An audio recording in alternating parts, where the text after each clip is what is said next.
I should have known something was wrong the moment I stepped into that Victorian mansion on Chestnut Street in Salem, Massachusetts. The year was 2023, and I was a 28-year-old freelance photographer desperately needing extra income when my friend Sarah offered me what seemed like easy money, house sitting for her elderly aunt's estate while she recovered in the hospital. $300 for a week of watching over an empty house seemed like a dream job. If only I had known that this Victorian mansion would become the setting for the most terrifying supernatural experience of my life. Let me know in the comments if you've ever taken a job that seemed too good to be true, because this one certainly was. The house stood imposing against the October sky, its dark red brick facade and ornate Gothic windows giving it an almost sentient appearance. Built in 1875 by wealthy merchant Theodore Blackwood, the three-story mansion had been in Sarah's family for generations. As I approached the heavy oak front door, I noticed something peculiar. Every single window on the house was fitted with elaborate mirrors on the interior, creating an almost kaleidoscopic effect from the outside. Sarah had mentioned her great-aunt Millicent was eccentric, but I hadn't expected this level of unusual decoration. The interior was even more striking. Mirrors dominated every room, antique silver-backed-looking glasses, ornate Victorian vanities, full-length standing mirrors, and even small hand mirrors arranged on tables and mantels. The entry hall alone contained at least 15 mirrors of various sizes, creating an infinite corridor of reflections that seemed to stretch endlessly in every direction. The effect was disorienting, and I found myself avoiding direct eye contact with my own reflection as I carried my bags upstairs. She was obsessed with mirrors, Sarah had explained earlier. Always said they showed her things that weren't there. We just assumed it was her age, you know? But she insisted they were important, that they protected the house somehow. At the time, I had dismissed this as the ramblings of an elderly woman losing touch with reality. How wrong I was. The master bedroom where I would be staying was located on the second floor, overlooking the garden. Like every other room, it was filled with mirrors. A massive vanity with a tri-fold mirror, 2 full-length mirrors flanking the windows, and several smaller mirrors arranged throughout the space. The bed itself was positioned so that when lying down, you could see your reflection in at least 4 different mirrors simultaneously. It felt voyeuristic and uncomfortable, but I figured I could adapt for a week. That first evening, I settled into what I thought would be a peaceful routine. I made dinner in the kitchen, worked on editing some photographs on my laptop, and tried to ignore the constant presence of my reflection following me through every room. The mirrors seemed to catch light in strange ways, sometimes appearing brighter than they should given the lamplight, other times seeming to absorb light entirely. I told myself it was just the age of the glass and the varying quality of the silvering on the backs. Around 10 o'clock, as I was preparing for bed, I experienced the first hint that something in this house was not quite right. I was brushing my teeth in the master bathroom, which contained an enormous Victorian mirror above the sink, when I noticed something odd in my peripheral vision. In the reflection, it appeared as though someone was standing behind me, just outside the mirror's frame. I spun around immediately, but the bathroom was empty. When I looked back at the mirror, there was only my own reflection, toothbrush still in hand, looking pale and startled. Hit the like button if this story is already giving you chills, because it only gets more terrifying from here. I convinced myself it was just fatigue and the strange lighting in the old house playing tricks on my eyes. Old mirrors in Victorian homes were notorious for their imperfections, waves in the glass, dark spots in the silvering, and distortions that could easily create optical illusions. I finished my bedtime routine and climbed into the ornate 4-poster bed, pulling the covers up and trying to ignore the fact that my reflection was visible in multiple mirrors, even with my eyes closed. Sleep came fitfully that first night. The house creaked and settled around me with the typical sounds of an old building. But there was something else, a subtle sound like whispers that seemed to come from the walls themselves. Twice I woke convinced that someone was moving around downstairs, but when I listened carefully, there was only silence. The digital clock on the nightstand seemed unusually bright, and I realized it was because its light was being amplified and reflected endlessly between the various mirrors in the room. The second day started normally enough. I made coffee, checked my emails, and began the simple tasks Sarah had left for me, collecting mail, watering plants, and ensuring the house remained secure. The mirrors continued to feel oppressive, but I was beginning to adapt to their constant presence. It wasn't until that afternoon, while I was working in the study, that I experienced the second incident that should have sent me running from that house immediately. I was editing photographs on my laptop when I noticed that the large mirror behind the desk was reflecting not just me in the room, but something else entirely. Instead of showing the study's bookshelf-lined walls, the mirror seemed to be reflecting a different room altogether, one with peeling wallpaper, broken furniture, and windows that looked out onto a gray, desolate landscape that definitely wasn't Salem, Massachusetts. I stared at this impossible reflection for several long moments, my heart beginning to race as I tried to make sense of what I was seeing. When I turned around to look at the actual room behind me, everything was exactly as it should be. Neat bookshelves, family portraits, and windows showing the normal autumn afternoon outside. But when I looked back at the mirror, the strange room was still there, and now there appeared to be movement within it. Shadows shifted in the reflected space, and I could swear I saw a figure moving past one of the windows. Comment below what you think was really happening here, because what I discovered next changed everything. I stood up and approached the mirror slowly, my hand extended toward the glass. The surface felt normal, cool, solid, real, but the reflection continued to show that other room, that other place that couldn't possibly exist. As I watched, mesmerized and terrified, a face appeared in the reflected window, pale, gaunt, with hollow eyes that seemed to be looking directly at me. The mouth opened as if screaming, but no sound came through the glass. I stumbled backward, knocking over my chair, and when I looked at the mirror again, it was reflecting the study normally. My own terrified face stared back at me, and behind my reflection, the familiar bookcases and family photos were exactly where they should be. But I knew what I had seen, and I knew it wasn't my imagination or a trick of the light. Something was very wrong with the mirrors in this house, and I was beginning to understand why Millicent had been so obsessed with them. That evening, I called Sarah to ask about her aunt's condition and casually inquired about the mirrors. "Oh, those old things," she said with a nervous laugh. "Aunt Millicent always claimed they showed her deceased relatives. We thought she was just lonely and maybe a bit confused. But she insisted that the mirrors were keeping something contained, that they were important for the house's protection. Honestly, we were planning to remove most of them after she's gone. They're just too creepy." As Sarah spoke, I found myself staring at my reflection in the hallway mirror, and I could have sworn my reflection's lips were moving slightly out of sync with my actual words. "Has anyone else ever mentioned seeing strange things in the mirrors?" I asked, trying to keep my voice casual. There was a long pause before Sarah answered. "Well, my cousin Danny mentioned something once when he stayed over as a kid. Said he saw other children playing in the mirrors, children who weren't really there. But you know how imaginative kids can be." Another pause. "Why do you ask? You're not seeing things too, are you?" I lied and said no, that I was just curious about the history of the house. But as I hung up the phone and prepared for my second night in the Victorian mansion, I knew that whatever was happening with these mirrors was far more serious than an elderly woman's delusions or a child's overactive imagination. Something supernatural was occurring in this house, and I was trapped in the middle of it for 5 more days. The mirrors seemed to watch me as I moved through the house that evening, their surfaces reflecting not just my image but something darker, something that felt ancient and hungry. I avoided looking directly at them as much as possible, but in a house filled with mirrors, that was nearly impossible. Every time I caught a glimpse of my reflection, I noticed small discrepancies, my reflection's eyes seeming to linger on things I wasn't looking at, my reflected image appearing to move just a fraction of a second behind my actual movements, shadows in the reflections that didn't correspond to anything in the real room. As I climbed the stairs to the bedroom that second night, I realized that I was no longer alone in this house.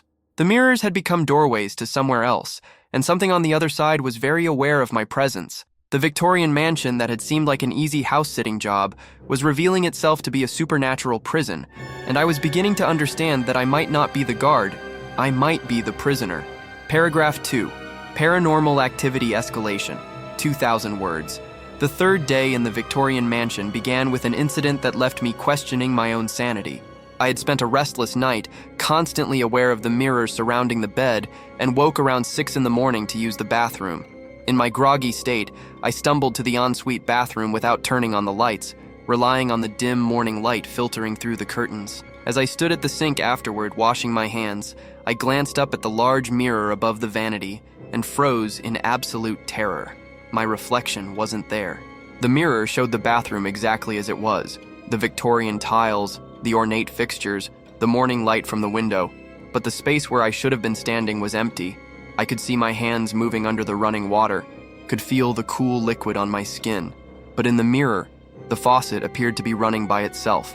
I waved my hand in front of my face, pinched myself, even said my name out loud, but the reflection remained absent. Subscribe if you want to hear more terrifying true stories like this one, because what happened next will haunt your dreams. I stood there for what felt like hours, but was probably only minutes, staring at this impossible sight. Then, slowly, a different figure began to materialize in the mirror where my reflection should have been. It was a woman in a Victorian-era dress, her face pale and drawn, her dark hair pulled back severely. She appeared to be standing in the exact same position I was, her hands under the faucet, but her eyes were closed as if she were sleeping or dead. The woman's eyes suddenly snapped open, and they were completely black, not just the pupils, but the entire eye, like staring into twin voids. She looked directly at me through the mirror, and her mouth opened in what appeared to be a scream, though no sound came through the glass. Her hands, which had been under the faucet, began to claw at the surface of the mirror from the inside, as if she were trying to break through. I stumbled backward, crashing into the bathroom door, and when I looked at the mirror again, my own reflection had returned. I was pale, shaking, my eyes wide with terror, but it was definitely me staring back from the glass. The Victorian woman was gone, but I could still see scratches on the surface of the mirror that hadn't been there before. Thin, desperate marks, as if someone had indeed been clawing at the glass from the other side. I fled the bathroom and spent the rest of the morning downstairs, avoiding mirrors as much as possible.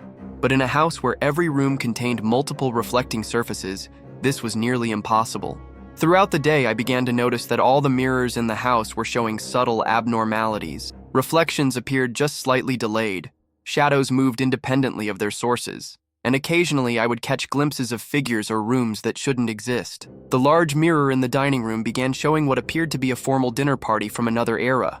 I could see Victorian-dressed figures seated around a table, their mouths moving in animated conversation, wine glasses raised in toasts. But when I looked at the actual dining room, it was empty except for dust covers over the furniture. The reflected dinner party seemed to be happening in real time, with the figures occasionally glancing toward the mirror as if they could see me watching them. Let me know in the comments if you've ever experienced something similar with mirrors or reflective surfaces. In the parlor, a standing mirror began reflecting what appeared to be a funeral service. I could see mourners dressed in black, a coffin surrounded by flowers, and a minister gesturing solemnly. The most disturbing part was that several of the mourners in the reflection appeared to be looking directly at me, their faces filled with an urgent desperation as if they were trying to communicate something important. By afternoon, the supernatural activity had escalated to the point where I could no longer dismiss it as imagination or optical illusions. The mirrors weren't just showing different scenes, they were showing different times, different realities, and the people in those reflections were aware of my presence. I began to research the history of the house on my laptop, and what I discovered made my blood run cold. Theodore Blackwood, the original owner, had indeed been obsessed with mirrors, but not for vanity or decoration. According to newspaper articles from the 1890s, he had been convinced that mirrors could serve as windows to the afterlife, allowing communication with deceased relatives. He had filled his mansion with mirrors and conducted what the papers called reflection seances, attempting to contact his dead wife and children who had perished in a cholera outbreak. The articles described how Blackwood became increasingly erratic, claiming that the mirrors were showing him not just his dead family, but other spirits as well. Lost souls who were trapped between worlds and desperate to return to the living realm. Neighbors reported strange sounds coming from the house at all hours, and several people claimed to have seen figures moving through the windows who couldn't possibly have been there. Blackwood's obsession ultimately led to his own mysterious death. He was found in the parlor, surrounded by mirrors, his face frozen in an expression of absolute terror. The cause of death was listed as heart failure, but witnesses described his body as appearing drained and unnaturally cold, as if something had literally sucked the life from him. Hit that notification bell so you don't miss any supernatural content, because this story gets much more terrifying. The house had changed hands several times over the decades, but every owner reported similar phenomena. The mirrors seemed to show glimpses of other worlds, other times, and other people. Some owners tried to remove the mirrors, only to have them mysteriously return to their original positions overnight. Others attempted to cover them, but the coverings would be found torn or removed by morning. Millicent, Sarah's great-aunt, had been the longest resident of the house, living there for over 40 years. According to the research I found, She had embraced the supernatural activity rather than fighting it. She claimed the mirrors were guardians that kept malevolent spirits contained in their reflective prison. She spent her days talking to the figures in the mirrors, caring for them as if they were family members. But now Millicent was in the hospital, and I was beginning to understand that her absence might have destabilized whatever supernatural equilibrium she had maintained. The spirits in the mirrors were becoming more active, more desperate, and more aware of the living world beyond the glass. As evening approached on my third day, the activity escalated dramatically. Every mirror in the house began showing movement simultaneously. The Victorian dinner party in the dining room mirror became more frantic, with figures pointing toward me and gesturing urgently. The funeral scene in the parlor mirror showed mourners rising from their seats and approaching the glass. In the hallway mirrors, I could see children running back and forth, their mouths open as if calling for help. The most disturbing development was that my own reflection began acting independently in multiple mirrors throughout the house. I would be standing still, but my reflection would be pacing or gesturing. I would be looking in one direction, but my reflected image would be staring directly out of the mirror, watching me with an expression I didn't recognize as my own. Around 9 o'clock that evening, as I was trying to distract myself by watching television in the living room, all the mirrors in the house began to fog simultaneously, as if someone were breathing on them from the other side. Words began to appear in the condensation, spelled out by invisible fingers. Help us, trapped, so cold, and most chillingly, let us out. I grabbed a towel and wiped the nearest mirror clean, but the words reappeared immediately. I wiped them again, and this time a handprint appeared next to the words, a small handprint like that of a child. Then another handprint appeared, and another, until the entire surface of the mirror was covered with desperate handprints of various sizes. Comment below what you think I should have done at this point, because my next decision changed everything. I made the mistake of pressing my own hand against one of the handprints on the mirror. The moment my palm touched the glass, I felt a sudden, intense cold that shot up my arm and into my chest. The mirror's surface rippled like water, and I could swear I felt other hands pressing back against mine from the other side of the glass. The coldness spread through my entire body, and for a terrifying moment, I felt as if I were being pulled toward the mirror, as if the glass were trying to absorb me. I yanked my hand away and stumbled backward, but the damage was done. The supernatural activity in the house had reached a new level of intensity. Every mirror began showing not just different scenes, but the same scene, a dark, twisted version of the house I was standing in. In this reflected version, the rooms were decaying, the wallpaper was peeling, and shadowy figures moved through the halls. Most terrifying of all, I could see myself in these dark reflections, but I appeared translucent, ghostly, as if I were becoming one of the trapped spirits myself. The realization hit me like a physical blow. The mirrors weren't just showing other worlds, they were actively trying to pull living people into their supernatural prison. Millicent hadn't been caring for the spirits in the mirrors out of kindness. She had been feeding them, keeping them satisfied so they wouldn't try to escape or claim new victims. Now, with Millicent gone and a living person alone in the house, the mirrors had found their opportunity. They were trying to claim me, to add my soul to their collection of trapped spirits. The house-sitting job that had seemed like easy money was actually a supernatural trap, and I was running out of time to escape before I became another reflection in the glass, another desperate spirit trying to claw my way back to the world of the living. As I stood in the living room, surrounded by mirrors showing dark, twisted versions of reality, I realized that the Victorian mansion wasn't just haunted, it was hungry, and I was about to become its next meal.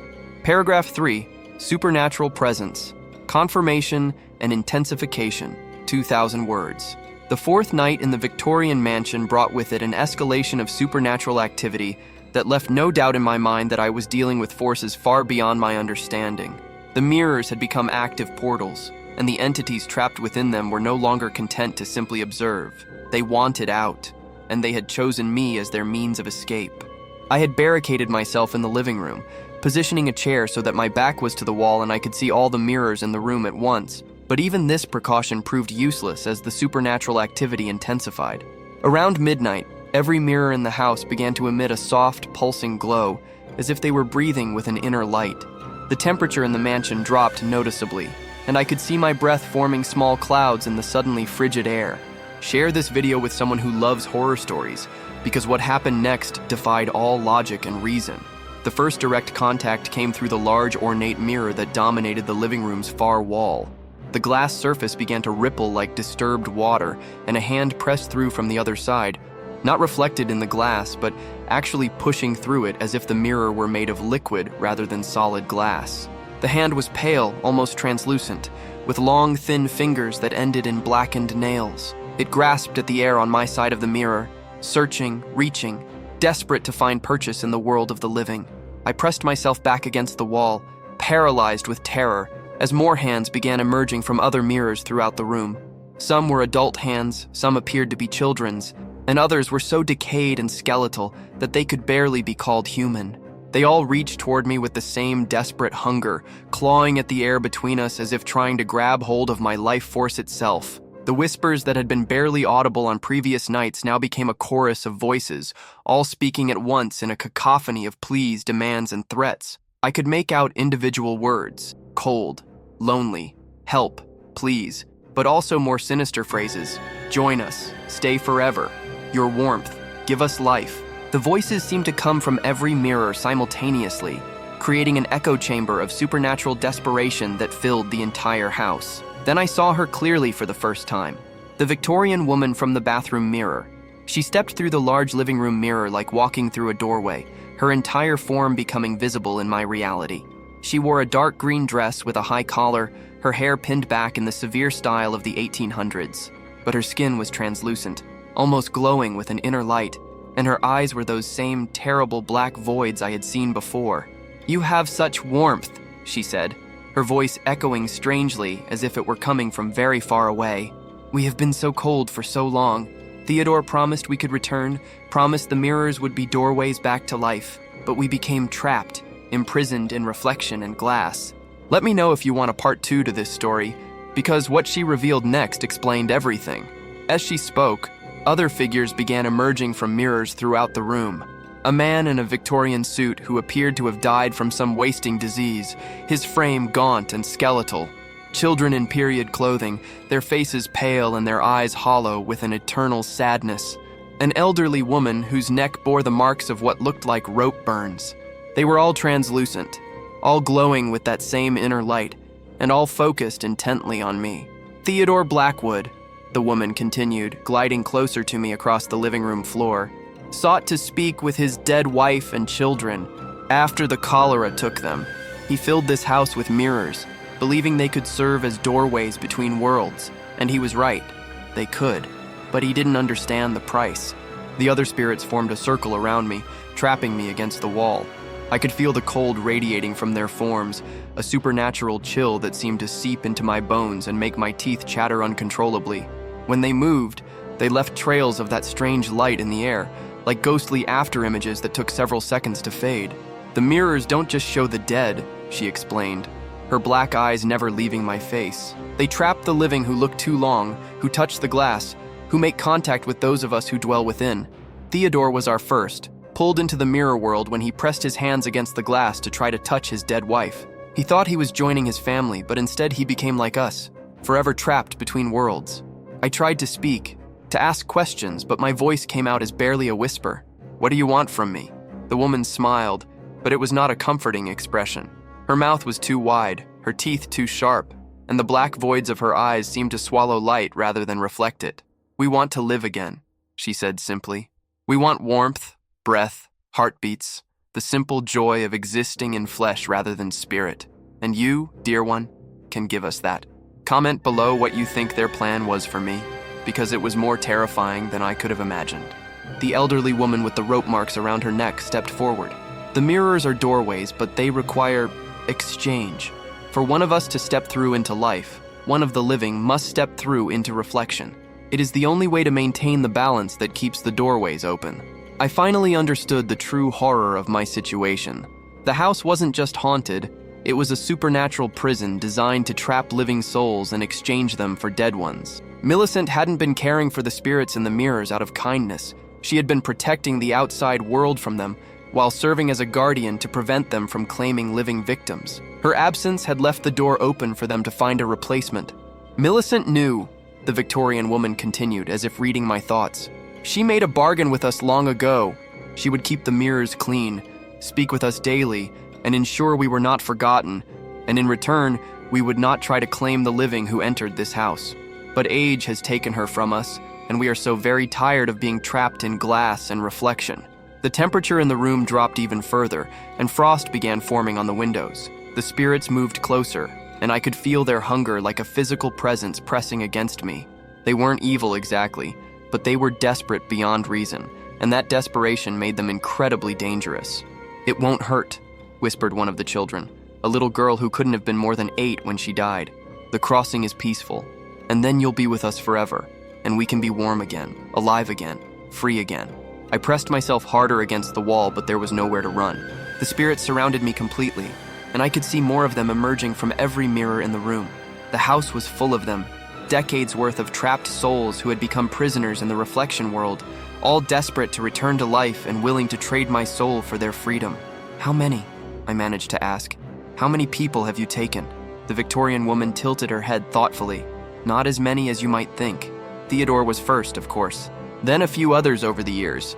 People who stayed too long, looked too deeply, made the mistake of touching the glass. But Millicent's protection kept most safe. You are the first we've been able to approach in over 20 years. Hit the like button if this story is getting scary, because the terror was just beginning."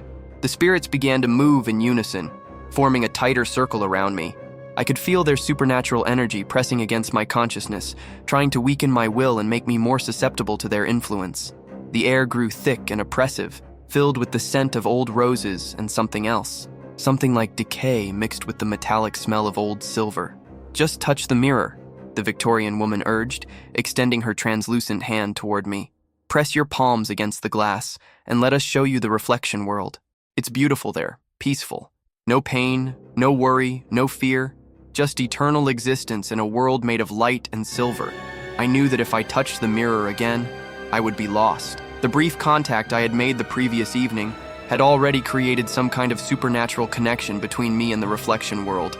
I could feel it even now, a cold, pulling sensation that seemed to be trying to draw my life force toward the mirrors.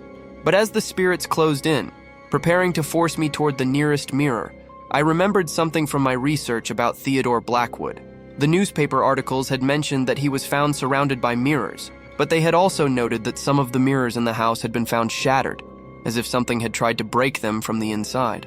The mirrors weren't just doorways, they were prisons. And like any prison, they could be broken. The realization gave me the first hope I had felt since entering this supernatural nightmare. If I could find a way to shatter the mirrors, I might be able to either free the trapped spirits, or at least prevent them from claiming me as their replacement.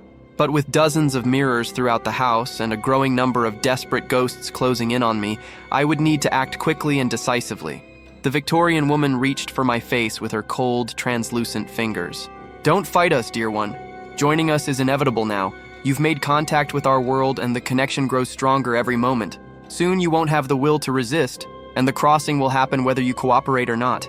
As her fingers brushed against my cheek, I felt a terrible cold spreading through my body and realized she was right.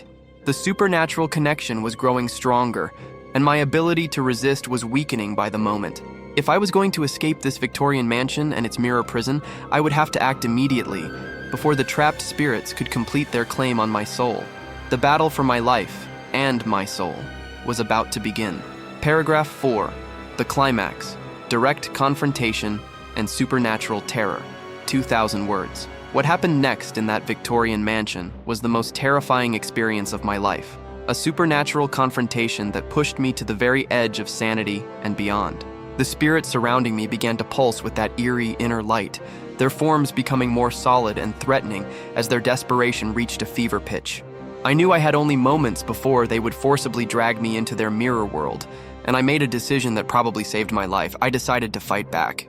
Using every ounce of strength I could muster, I lunged toward the nearest small mirror on the side table, a decorative hand mirror that had belonged to some long-dead Victorian lady. I grabbed it and hurled it toward the fireplace with all my might. The mirror struck the stone hearth and exploded in a shower of silver fragments and brilliant light. The moment the glass shattered, the most horrific scream I have ever heard echoed through the house. Not one voice, but dozens of voices crying out in unison, a sound of such anguish and rage that it seemed to shake the very foundations of the mansion. Share your own paranormal experiences in the comments section, because what happened next was beyond anything I could have imagined. The Victorian woman who had been reaching for my face stumbled backward, her form flickering like a candle flame in the wind. "No!" she shrieked, her voice now distorted and inhuman. "You don't understand! Breaking the mirrors doesn't free us, it traps us forever. The glass is our only connection to your world." But I wasn't listening to her pleas anymore. The moment I had shattered that first mirror, I felt a surge of power, a sense that I could fight back against these supernatural forces. I grabbed another small mirror from a nearby shelf and hurled it against the wall. More screaming filled the air, and the spirits around me began to waver and fade, their forms becoming less solid. The temperature in the room began to fluctuate wildly, one moment freezing cold, the next oppressively hot, as if the supernatural forces were losing control of their environment. The spirits' forms began to distort and stretch, becoming grotesque caricatures of their former selves. Their faces elongated, their eyes became burning holes of darkness, and their mouths opened impossibly wide as they continued their inhuman screaming. I realized that breaking the mirrors was indeed trapping them, but not in the way the Victorian woman had claimed. Each shattered mirror seemed to weaken their connection to both worlds. They could no longer fully exist in the reflection realm, but they also couldn't escape into the living world. They were being caught between dimensions, and their rage was becoming murderous. The spirits abandoned any pretense of gentleness or persuasion. They rushed at me with supernatural speed, their forms now writhing masses of shadow and malevolent energy. I felt icy fingers clawing at my clothes, my hair, my skin, leaving trails of burning cold wherever they touched. The little girl who had spoken so sweetly before now had a mouth full of needle-sharp teeth and was hissing like a wild animal. I fought my way toward the living room's largest mirror, dodging supernatural attacks and grabbing anything I could use as a weapon. A heavy brass candlestick became my lifeline as I swung it at the ornate mirror dominating the far wall. The glass exploded outward in a cascade of silver shards, and the screaming reached a pitch that shattered every window in the room. Like this video if you're brave enough to hear how this nightmare ended. But destroying the large mirror had an unexpected consequence. Instead of weakening the spirits further, it seemed to tear open a rift between worlds. The space where the mirror had been became a swirling vortex of darkness and cold, and I could see into the reflection realm, a twisted, decaying version of the house where countless spirits wandered in eternal torment. More importantly, I could see Theodore Blackwood himself standing in that dark dimension. He was tall, gaunt, wearing a Victorian gentleman's suit, but his eyes held the same terrible hunger as the other spirits. When he saw me through the rift, his face twisted into a predatory smile. "Finally," his voice echoed from the darkness, "someone has opened the way properly." The mirrors were never prisons. They were barriers, keeping us from returning to claim what should have been ours decades ago. I realized with growing horror that I had made a terrible mistake. The mirrors hadn't been trapping the spirits. They had been containing them, keeping them separated from the living world. By breaking them, I hadn't freed myself. I had freed them. Theodore stepped through the rift, his form becoming solid as he entered our reality. "This house was designed to be a gateway," he explained, his voice filled with malevolent satisfaction. "The mirrors were meant to allow controlled passage between worlds, but the living always fear death, always resist the natural order. Your Millicent understood. She kept the barriers intact, kept us contained. But now," he gestured to the shattered glass around the room, "now the barriers are broken, and we can finally reclaim the world of the living, starting with you." Comment below what you think I should have done at this point, because my next decision determined everything. The other spirits began solidifying as well, becoming more corporeal and dangerous with each passing moment. I realized that Millicent's true purpose hadn't been to care for trapped souls. It had been to maintain a supernatural containment system that kept malevolent spirits from invading our world. She had been the guardian at the gate, and I had just destroyed the gate itself. But then I remembered something from my research. Newspaper accounts had mentioned that some mirrors in the house had been found shattered after Blackwood's death, but they had also noted that certain mirrors remained intact. If the containment system could be broken, perhaps it could also be repaired. I ran through the house, dodging spirits who were becoming more solid and aggressive by the minute. In the master bedroom, I found what I was looking for, a large, ancient mirror that was still intact, its surface showing not reflections, but that same swirling darkness I had seen in the living room rift. This mirror was different from the others. Its frame was carved with symbols I didn't recognize, and the glass itself seemed to pulse with its own inner rhythm. As I approached it, I could hear Millicent's voice echoing faintly from within the glass. "The master mirror," she whispered. "Break all the others, but preserve the master. It controls the gateway." I understood. This mirror wasn't part of the containment system. It was the control center. If I could somehow reverse what I had done, channel all the spirits back through this single gateway and then seal it, I might be able to restore the barrier between worlds. Theodore and his spirits had followed me upstairs, their forms now completely solid and their intentions murderously clear. "You cannot undo what has been done," Theodore snarled, his genteel Victorian facade dropping to reveal something ancient and predatory. "We have tasted freedom, and we will not be contained again." The spirits surrounded me once more, but this time I was ready. Instead of trying to break the master mirror, I pressed both palms against its surface and focused all my will on one desperate thought, sending them back where they belonged. The mirror's surface rippled like water, and I felt that familiar pulling sensation. But this time, instead of resisting it, I embraced it. I let my consciousness partially cross into the reflection realm while keeping my physical body anchored in the living world. It was incredibly dangerous, but it was the only way to reverse the supernatural catastrophe I had unleashed. Paragraph 5. Resolution and Aftermath. 2,000 words. What happened next transcended normal human experience and entered the realm of pure supernatural terror and revelation. As my consciousness crossed partially into the reflection realm while my body remained in the living world, I found myself existing in both dimensions simultaneously. The sensation was indescribable, like being torn in half while remaining whole, like seeing through multiple sets of eyes at the same time. In the reflection realm, I could see the true nature of what Theodore Blackwood had created. The Victorian mansion existed there as well, but it was a twisted, nightmarish version, where the walls bled shadows and the floors were made of broken glass and old bones. Hundreds of spirits wandered through its halls. Not just the Victorian-era dead I had encountered, but souls from across decades and centuries who had become trapped in Blackwood's supernatural web. Theodore appeared beside me in the reflection realm, his form here even more terrifying than in the living world. His Victorian gentleman's facade was completely gone, replaced by something ancient and inhuman. His skin was translucent, showing a network of black veins beneath, and his eyes were portals to an absolute darkness that seemed to extend infinitely inward. "You see the truth now," he said, his voice echoing strangely in the mirror dimension. "This was never about reunion with my dead family. The cholera that took my wife and children was merely an opportunity. I had been studying the occult for years, seeking a way to transcend death itself. The mirrors were my masterpiece, a way to create an army of the dead under my control. Subscribe for more terrifying true stories, because what I learned about the true nature of death and mirrors will change how you see reflections forever." As Theodore spoke, I began to understand the full scope of his supernatural scheme. He had deliberately infected his own family with cholera, using their deaths as the foundation for his mirror-based necromancy. Each mirror in the house was designed to trap souls at the moment of death, preventing them from moving on to whatever comes after life, and instead binding them to his will. But something had gone wrong with his plan. The mirrors had indeed trapped souls, but they had also trapped Theodore himself when he tried to cross between worlds. For over a century, he had been imprisoned in the reflection realm, able to influence the living world only minimally, dependent on guardians like Millicent to maintain the barriers that kept him contained. "Millicent was never protecting the world from us," Theodore continued, his inhuman smile growing wider. "She was protecting us from the world. Each broken mirror weakens our prison, but it also makes us vulnerable to forces far worse than death. There are things in the spaces between worlds that hunger for trapped souls, entities that would devour us entirely if the barriers failed completely."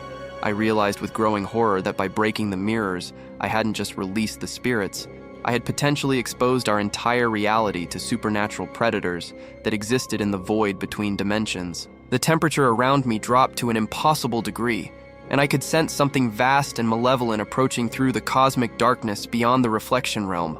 That's when I saw them, the Devourers, as Theodore called them.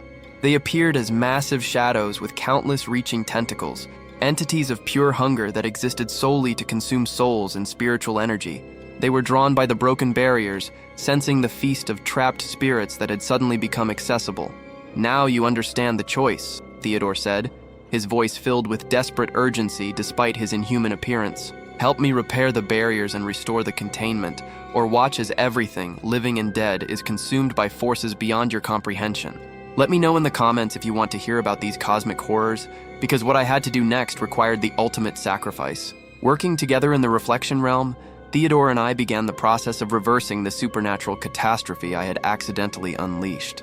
Using my connection to the living world and his knowledge of the mirror magic, we started pulling the escaped spirits back into the reflection realm and channeling them toward the master mirror. But the process required a terrible price. Each spirit that passed through me left a mark on my soul, a cold darkness that seemed to leech away part of my life force.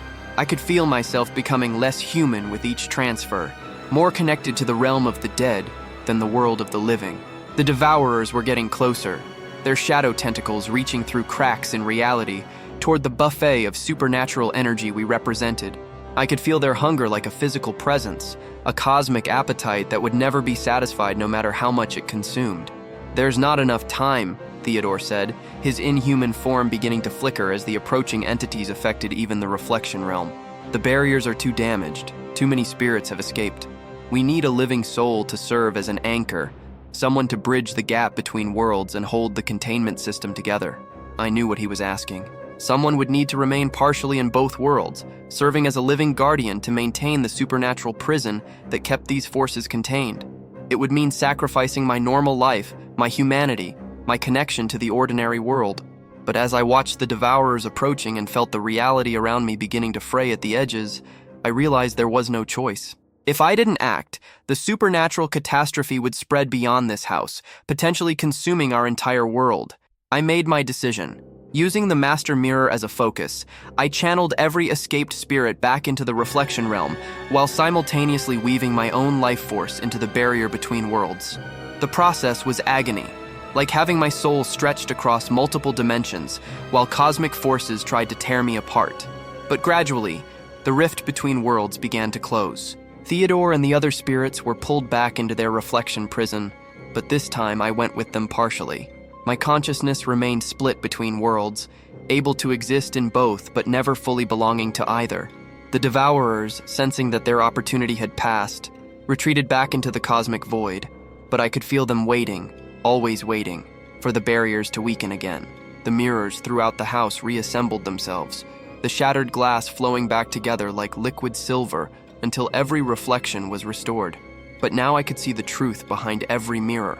The reflection realm where Theodore and his trapped souls existed, the cosmic void where the devourers waited, and the delicate web of spiritual energy that kept these forces separated from our world. I became the new guardian of the mirror house, bound to maintain the supernatural containment system that protected reality from forces beyond human understanding.